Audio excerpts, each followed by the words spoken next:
আসসালামু আলাইকুম ভিউয়ার্স, বড় ভাইয়ের সাথে যাচ্ছি সাইকেল দিয়ে। বড় ভাইয়ের সাথে চলতে ভালো লাগে, চলাফেরায় এক ধরনের ধৈর্য স্থৈর্যতা এবং আপনার ভালো লাগা কাজ করে। এটা মানে মন থেকে ভিতর থেকেই ভালো লাগা কাজ করে, এটা ভাষায় প্রকাশ করা বড় অপেক্ষা রাখে। সাইকেল চালাচ্ছি কিন্তু কষ্ট লাগতেছে। অন্য সময় একা সাইকেল চালাইলেও কষ্ট লাগতো, কিন্তু এখন দুইজনে চালাচ্ছি তো দুপুরিও কোনো কষ্টটা কষ্ট মনে হইতেছে। তো ভাইয়া বরং সাথে থাকবেন।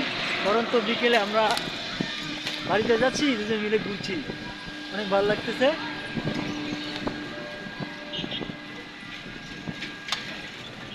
আর এও বিল্ডিং বিল্ডিং, চারিদিকে শুধু বিল্ডিং হচ্ছে, বিল্ডিং বিল্ডিং।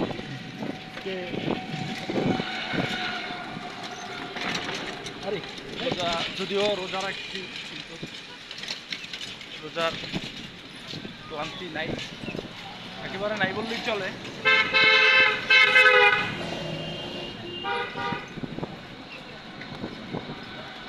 দোয়া করবেন আল্লাহ যেন ভাইয়ের সাথে সাথে আমাকেও কবুল করেন আল্লাহ মাহবুব। দিনের পথে।